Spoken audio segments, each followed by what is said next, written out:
Vamos a arrancar con la parte de historia argentina. Tenemos al ingeniero Leonardo Castañino, que nos trae un tema que, por lo que me dice, va a ser grosso, apasionante.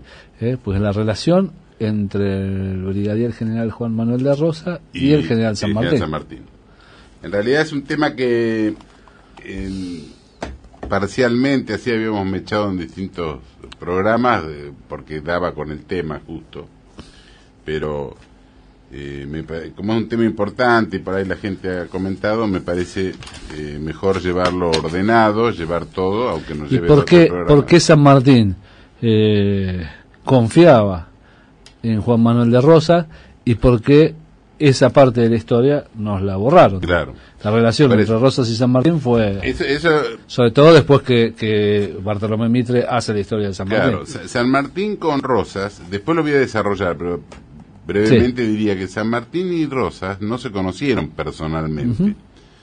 Lo que pasa es que San Martín fue boicoteado acá por los unitarios, por Rivadavia, etcétera, y se exilió. Y después hubo había una anarquía muy grande y él veía que vio que o predijo que se necesitaba un gobierno de mano fuerte, de brazo vigoroso, decía él, para llevar adelante el gobierno. Y después cuando apareció Rosas se dio cuenta que esa era la persona que entonces lo defendió durante todo su gobierno hasta su muerte, ¿no? De San Martín. Incluso previo al asesinato que hablamos el otro día de Manuel Dorrego, él venía hacia Buenos Aires, pero, claro, se entera en Montevideo, estando en Montevideo, y él dijo que mientras haya enfrentamientos entre hermanos, él no... Claro, incluso se lo reprochó a Lavalle, ¿no?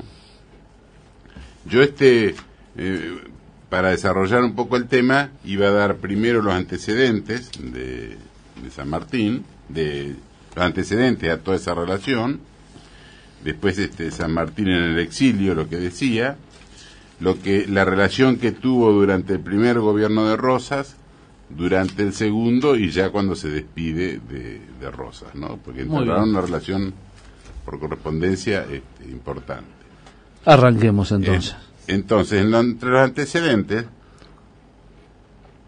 San Martín había armado el ejército de los Andes en Mendoza, y fue citado por Pueyrredón que vuelva a Buenos Aires porque, claro, Pueyrredón estaba enfrentado en ese momento con los caudillos del litoral, con Artigas, con Estanislao López, el enterriano como es Francisco Ramírez, etc. Entonces le pidió que regrese. Y San Martín ahí, en realidad, fue como un ardid que hizo, porque él renunció al ejército, a la jefatura del ejército, y le pidió a los oficiales que nombren un nuevo jefe, y los oficiales lo ofrecieron a él.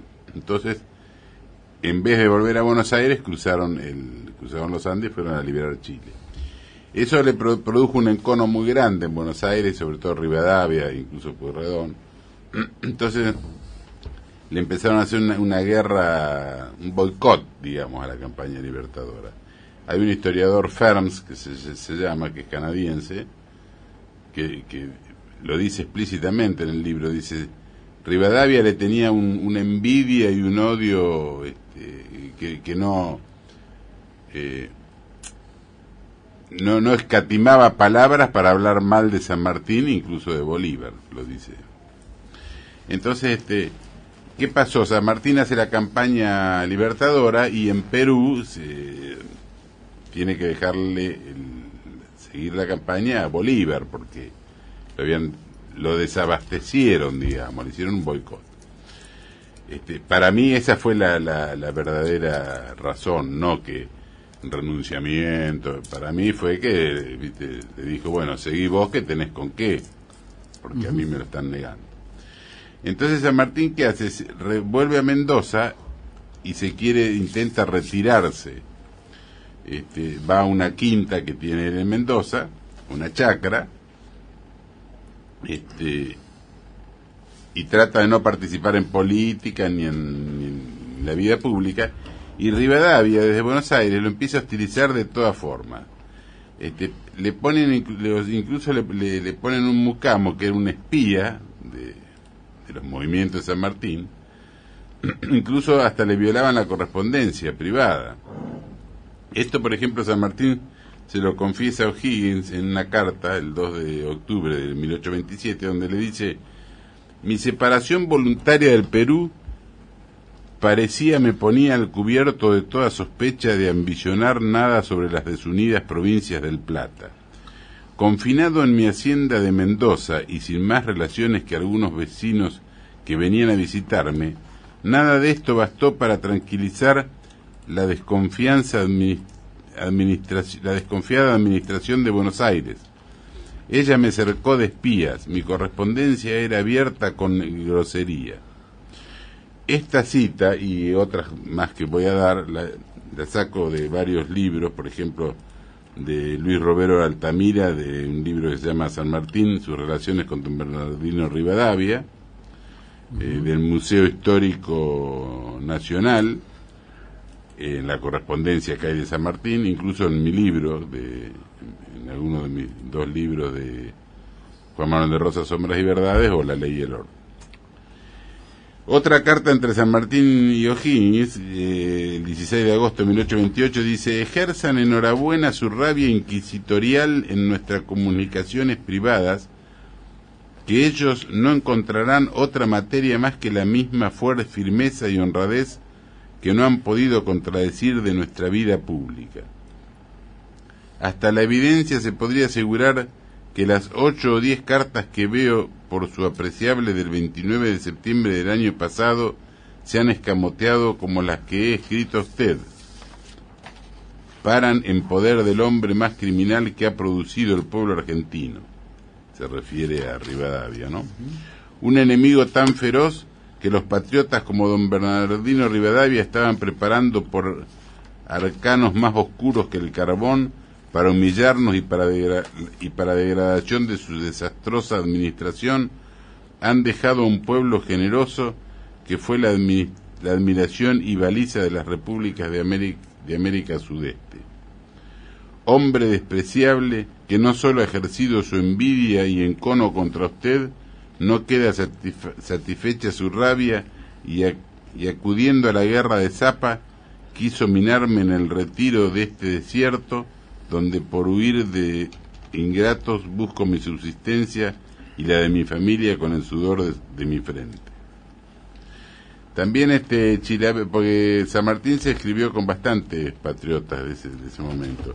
En otra carta que le escribe a Chilaver, en el 1 de enero de 1825, le decía: a mi regreso del Perú establecí mi cuartel general en mi chacra de Mendoza, y para hacer más inexpugnable mi posición, corté toda comunicación, excepto con mi familia, y me proponía en mi atrincheramiento dedicarme a los encantos de una vida agricultora y a la educación de mi hija, pero vanas esperanzas.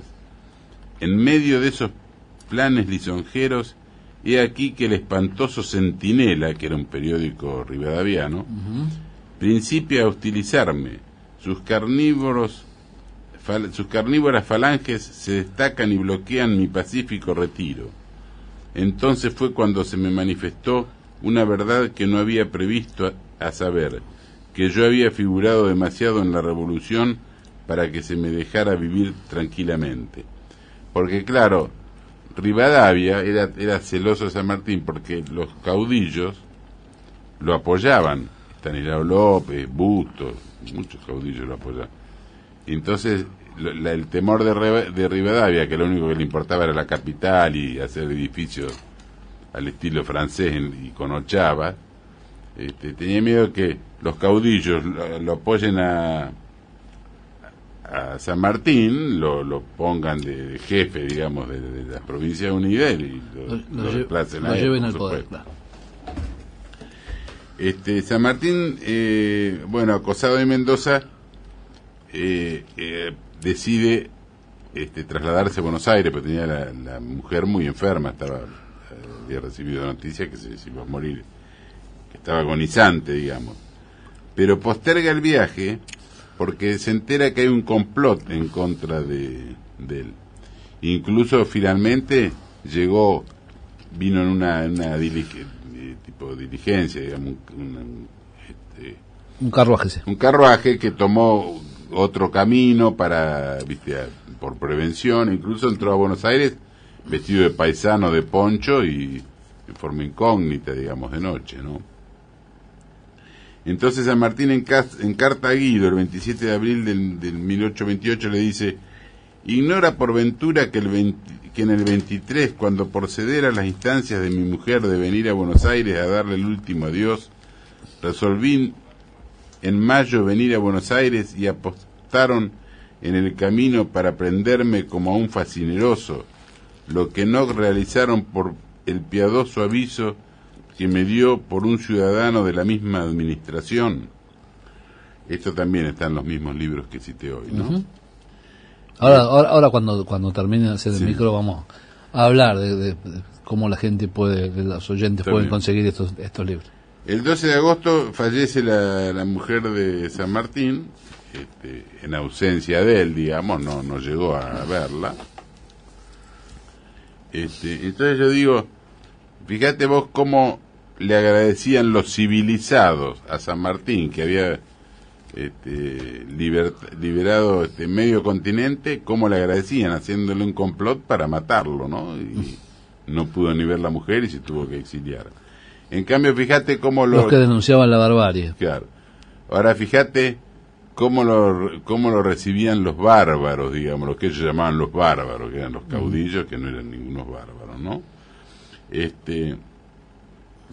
Estanislao López le manda una carta a San Martín, y le dice lo siguiente: sé de una manera positiva por mis agentes en Buenos Aires que a la llegada de usted a aquella capital será mandado juzgar por el gobierno en un consejo de guerra de oficiales generales por haber desobedecido sus órdenes de 1817 y 1820. Era esa la desobediencia esa de San Martín fue que no quiso volver a Buenos Aires con el ejército, sino pasar a Chile, ¿no? Y sigue la carta de Estanislao López. Dice, en general, por haber desobedecido sus órdenes en 1817 y 1820, realizando en cambio las gloriosas campañas de Chile y Perú. Para evitar este escándalo inaudito y en manifestación de mi gratitud y del pueblo que presido, por haberse negado usted tan patrióticamente en 1820 a concurrir a derramar sangre de hermanos con los cuerpos del ejército de los Andes que se hallaban en la provincia de Cuyo, siento el honor de asegurar a usted que a su solo aviso estaré en la provincia en masa a esperar a usted en el Desmochado para llevarlo en triunfo hasta la Plaza de la Victoria.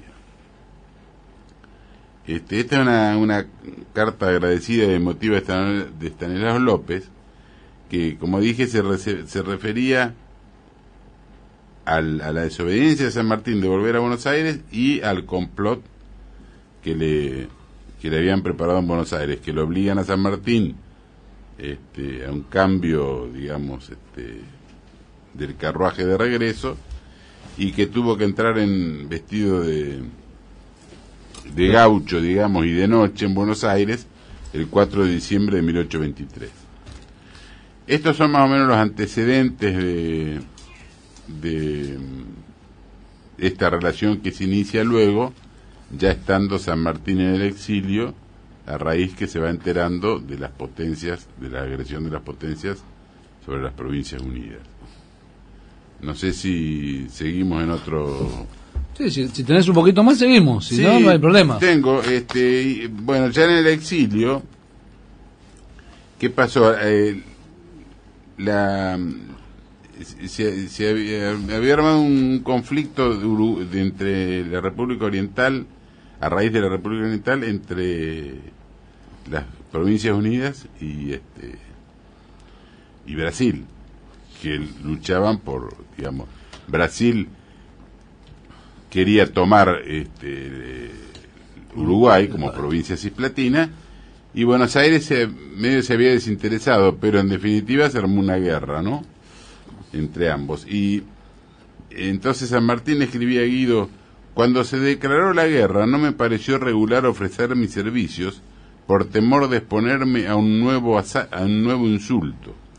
Por otra parte, yo estoy seguro que si se diese ese paso, se creería sospechoso, tanto más cuanto el empeño se ha puesto en hacer creer que el general San Martín, hablando de él, no ha tenido otro objeto en su viaje a Europa que el intrigar a fin de establecer monarquías en América.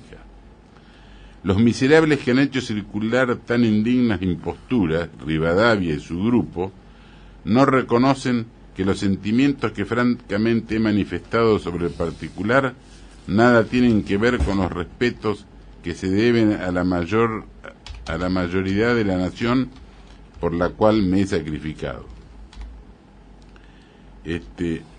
Bueno, Argentina vence a Brasil en Ituzaingó, pero ¿qué pasa? A Inglaterra no le conviene que Argentina domine ambas márgenes del Río de la Plata, sino que le conviene dejar un estado tapón, que sería el Uruguay, que le daba la posibilidad de que el río... Siempre dividiendo para arriba.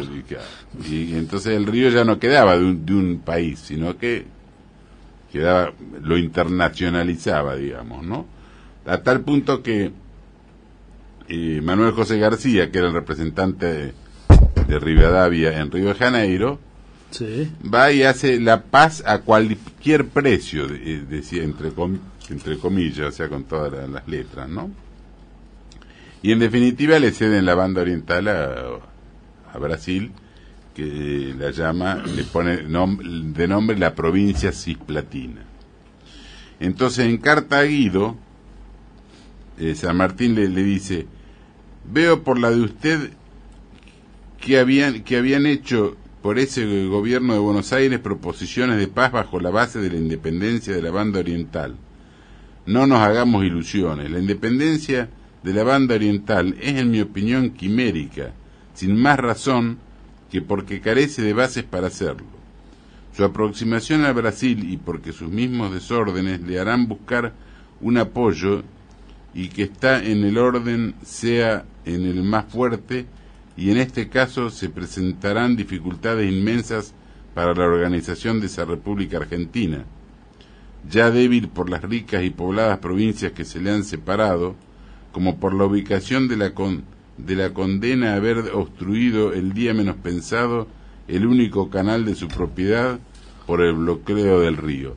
Fíjate que ya ahí ya empezaban a hablar del bloqueo del río y de la importancia que tenía, que derivó después en todos los hechos de vuelta obligada, etcétera. Uh-huh.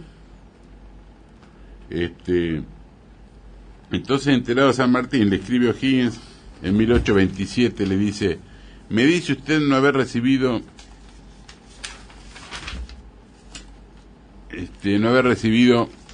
más cartas mías.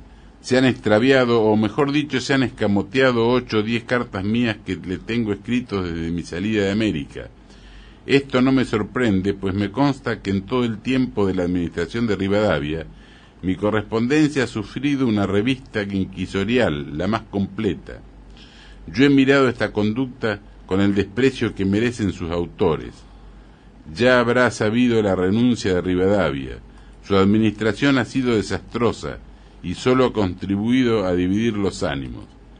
Yo he rechazado tanto sus groseras imposturas como su innoble persona. Como un hombre como este al frente de la administración, no creí necesario ofrecer mis servicios a la actual guerra con el Brasil por el convencimiento en que estaba de que hubieran sido despreciados. Como te das cuenta, lo quería mucho a Rivadavia. Sí, sí. Muy. Y después, en otra carta de San Martín, le escribe a don Pedro Plenzuelos, que era un chileno, y le escribe el 25 de agosto de 1844, le dice, refiriéndose a la organización de Chile y comparándola con lo que había pasado acá, ¿no? Le dice: si yo viera a su afortunada patria dar oídos a los visionarios y precipitar sus reformas, confieso usted me alarmaría por su futura suerte. tenga usted presente lo que siguió en Buenos Aires por el célebre Rivadavia, que empleó solo la madera para hacer andamios para componer la fachada de lo que llaman catedral, 60.000 duros, que se gastaron ingentes sumas para contratar ingenieros en Francia y comprar útiles para la construcción de un pozo artesiano al lado de un río y en medio de un cementerio público. Y todo ello se hacía cuando no había un muelle para embarcar, y por el contrario se deshizo y destruyó el que ya había de piedra y que habían costado 600 fuertes en tiempo de los españoles, que el ejército estaba sin paga y en tal miseria que pedían limosna a los soldados públicamente. El fin se estableció el papel moneda, que ha sido la ruina del crédito de aquella República Argentina. Sería de no acabar si se enumeraran las locuras de aquel visionario y la administración de un gran número de mis compatriotas, creyendo improvisar en Buenos Aires la civilización europea, con solo los decretos que diariamente llenaban lo que llama el archivo oficial. Yo espero que Chile, le dice, seguirá la marcha sólida que ha emprendido y que sus reformas las hará con pasos de tortuga. Ahora, vos fijate el concepto que tenía San Martín de Rivadavia, que acá lo tienen como un héroe, como la avenida más larga del mundo, y una ciudad a nombre de él, ¿no? La cuestión que desaparece Rivadavia, porque a raíz de la paz vergonzosa que hicieron con Brasil, tuvo que renunciar y, digamos, sí, salir, como le dicen, como rata por tirante. Como rata por tirante, sí. Entonces asume el gobierno Dorrego, y Dorrego quería seguir la guerra contra Brasil. Él lo que quería desconocerlo, el acuerdo, la derrota diplomática. Si habían ganado, la entrega de García. Claro, habían ganado militarmente y la entrega que había hecho García.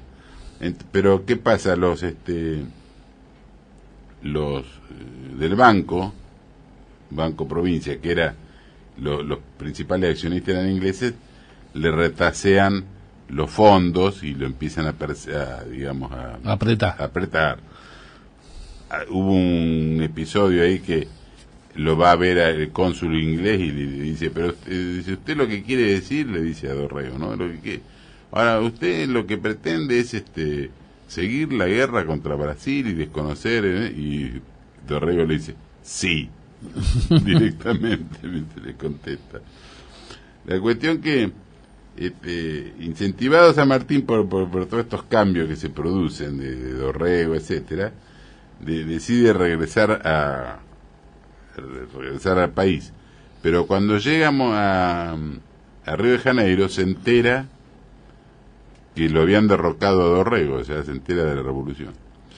Y cuando llega a Montevideo, se entera que lo habían fusilado. Entonces no quiere bajar del barco, está 2 meses ahí esperando de regreso,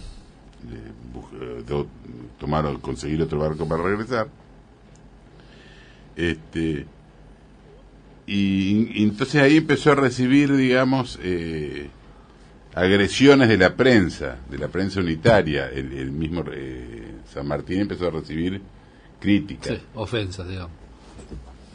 Él lo visitaron algunos amigos, incluso después fue Lavalle, pero la prensa misma, por ejemplo, en el diario unitario El Pampero, bajo el título dice Ambigüedades, decía: en esta clase reputamos el arribo inesperado a estas playas del general San Martín. Este general ha venido a su país a los 5 años de su ausencia, pero después de haber sabido que se han hecho las paces con el emperador de Brasil. Lo estaba acusando de cobarde, como diciendo así, viene después que hicieron las paces, ¿no? Algo que no se le puede decir a San Martín, de ninguna manera. E incluso el propio general Paz, que en ese momento era ministro de guerra, le escribe a Lavalle el 9 de febrero de 1829 la siguiente nota, dice: mi querido Lavalle, otro incidente tengo que contar a usted. Este es la llegada de San Martín. El 7 le escribió a Díaz Vélez. Él hasta la fecha no ha desembarcado y por el temor y espíritu de su carta es de esperar que no lo hará. Sin embargo, calcule usted las consecuencias de una aparición tan repentina. Es probable que la oposición desahuciada, desesperada por la falta de un conductor que la guíe, se fije en este hombre y le haga propuestas seductoras. Ellas nada valdrán si quiere, como dice, no pertenecer a ningún partido. Pero si esto no sucede, nos costará más trabajo el cumplimiento de las obras que hemos empezado. Fíjate que le tenían miedo a San Martín, porque dice a ver si todavía acepta las propuestas. Dice, y en ese caso, si esto sucede, nos costará más trabajo el cumplimiento de las obras que hemos empezado. ¿Cuáles eran las obras que habían empezado? Habían empezado a perseguir a todos los federales del interior con Rauch y Stomba, que hicieron un desastre, ¿no? De persecuciones. San Martín recibe ahí a bordo, él queda a bordo, no baja, y recibe a varios amigos, por ejemplo a Tomás Guido, Manuel de Olazábal, Álvarez Condarco, y queda en Montevideo esperando un buque de regreso. Ahí es cuando va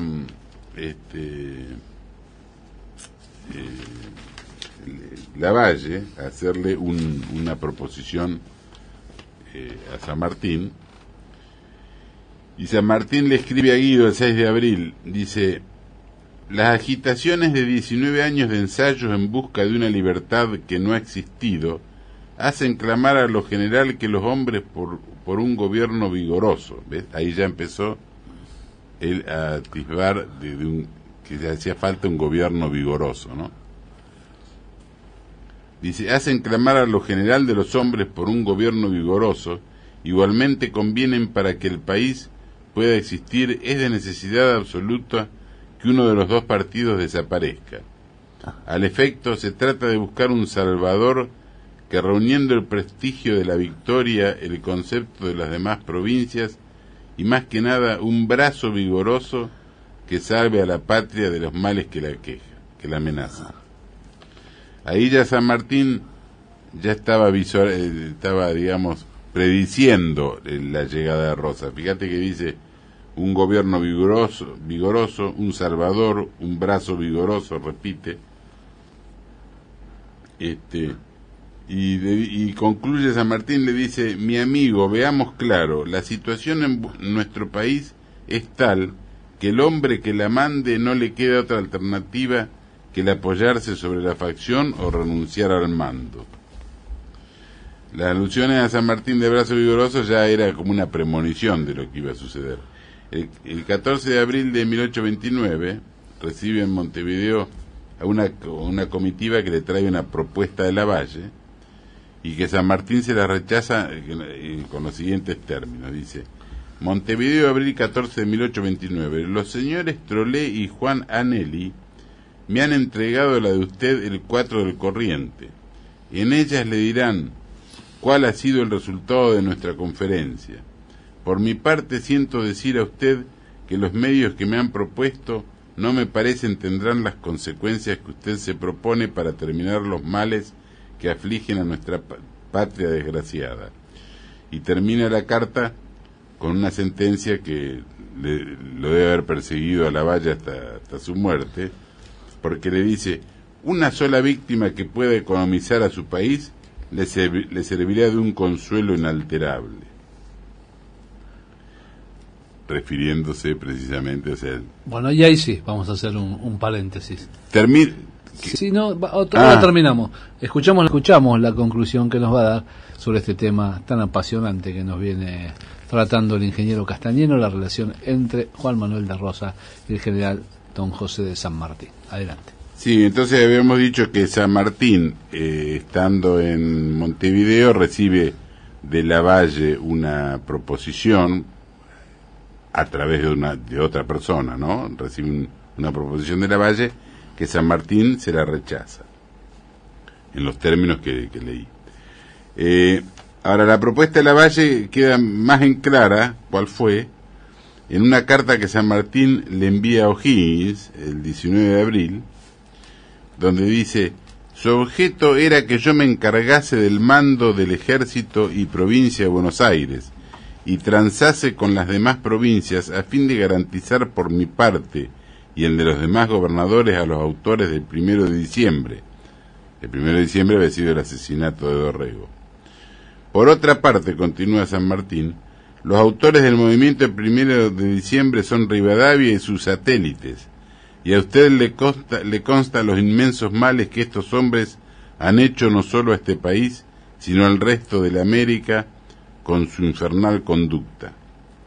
Si mi alma fuese tan despreciable como las suyas, yo aprovecharía esta ocasión para vengarme de las persecuciones que mi honor ha sufrido con estos hombres, dice San Martín.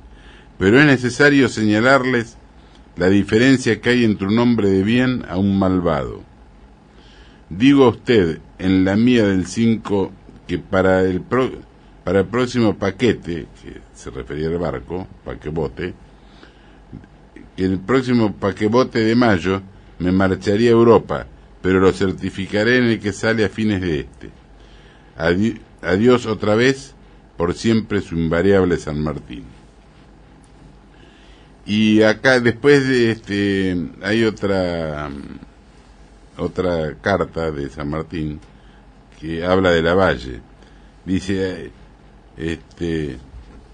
antes de alejarse definitivamente, le dice a Iriarte, ¿no?, que era amigo de San Martín, le dice: sería un loco si yo me mezclase con estos calaveras. Entre ellos hay alguno, y Lavalle es uno de ellos, a quien no he fusilado de lástima cuando estaban a mis órdenes en Chile y en Perú. Son muchachos sin juicio, hombres desalmados. De lástima. Como ves, tenía muy buena... Porque Lavalle fue un gran militar, como militar era muy bueno, pero le decían la espada sin cabeza, y era un loco, tal es así que lo demostró en la campaña de 1840, que el propio Lamadrid lo criticó porque era un desordenado, digamos, sin disciplina, ¿no? Muy bien, vamos a continuar desarrollando todos estos temas a partir del viernes próximo. El viernes próximo. Muy bien. Nunca. Los libros del ingeniero Castañino, que usted, si los quiere adquirir, los puede hacer al Instituto de Investigaciones Históricas, Teniente General Juan Domingo Perón, en la calle Sarmiento, en 1469, tercer piso, departamento A. Ahí puede ir, la vea de Milce, y tiene Juan Manuel de Rosas, La Ley y el Orden, y Juan Manuel de Rosa, Sombras y Verdades, la segunda edición. La segunda edición, y aparte La Guerra del Paraguay, que también está en existencia, más Quién inventó el dulce de leche. Cualquiera de estos libros los puede comprar en el instituto o a través de la página del ingeniero, que es www.lagazetafederal.com.ar, Gaceta con Z. Repito, www.lagazetafederal.com.ar. Ahí lo ubica directamente al ingeniero Castañero, que también tiene el sitio de La Gaceta en Facebook. Bueno, nos reencontramos mañana, Esto fue todo por hoy. Mañana ya estará con nosotros Rubén Giovannini. Se va nuestro amigo Daniel Espínola, también deja los teclados. Gracias por todo, Daniel. Gracias a todos los oyentes que estuvieron ahí del otro lado escuchando este programa, dejando sus mensajes. Gracias a Leonardo Castañino, y no se vayan, quédense en la frecuencia, como siempre, porque ya llega la danza de la fortuna.